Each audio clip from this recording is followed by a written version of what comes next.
Satyabama Institute of Science and Technology, Chennai and Sriperumbudur. மற்றொரு அண்மை செய்தியை பார்க்கிறோம்.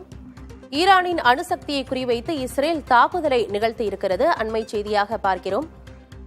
காசா போர் காரணமாக ஏற்கனவே இஸ்ரேலுக்கும் ஈரானுக்கும் இடையே போர் பதற்றம் இருந்து வரக்கூடிய நிலையில் இஸ்ரேலின் ஆபரேஷன் ரைசிங் லயன் தாக்குதலை நிகழ்த்தி இருக்கிறது.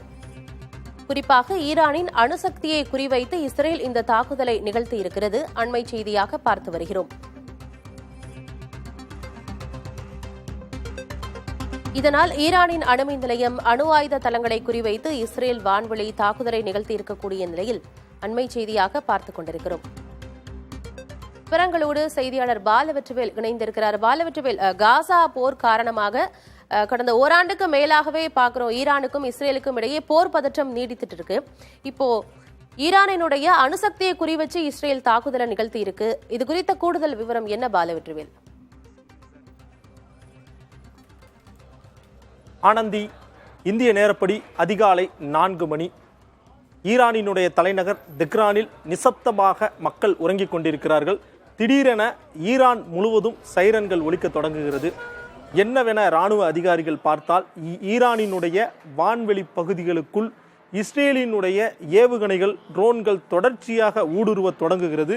குறிப்பாக ஈரானில் இருக்கக்கூடிய 7 அணு மின் நிலையங்கள் மற்றும் அணுசக்தியை பதுக்கி வைத்திருக்கிற தடவாளங்கள் மீது தாக்குதல் நடத்தப்பட்டிருப்பதாக ஈரான் அதிகாரப்பூர்வமாக அறிவித்திருக்கிறது. இஸ்ரேல் இராணுவமும் அதை உறுதிப்படுத்தியிருக்கிறது.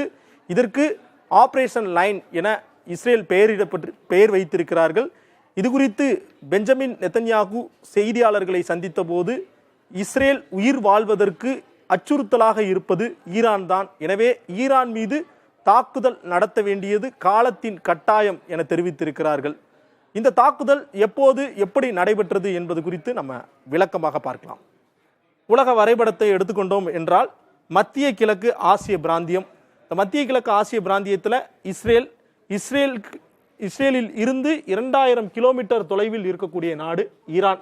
இதற்கு அருகே இருக்கக்கூடிய நாடு பக்கத்தில் ஈராக் இருக்கு, ஜோர்டான் இருக்கு, சிரியா, லெபனான், துருக்கி மற்றும் இங்கே பாலஸ்தீன் சிறிய பகுதியாக இருக்கிறது. தெற்கே சவுதி அரேபியா இருக்குது.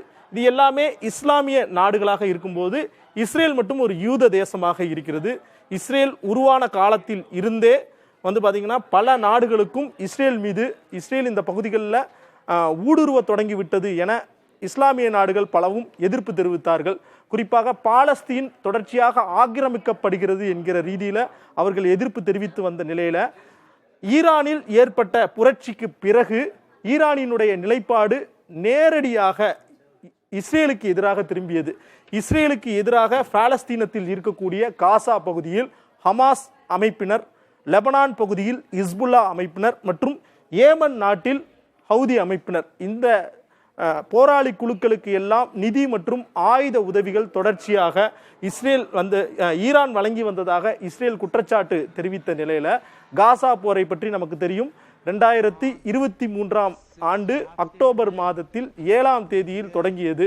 ஹமாஸ் அமைப்பினர் இஸ்ரேலில் ஊடுருவி நடத்திய தாக்குதலுக்கு பதிலடியாக தற்போது வரை காசா மீது இஸ்ரேல் நடத்தி வரும் தாக்குதல் காரணமாக 50,000த்திற்கும் மேற்பட்ட பாலஸ்தீன மக்கள் கொல்லப்பட்டிருக்கிறாங்க.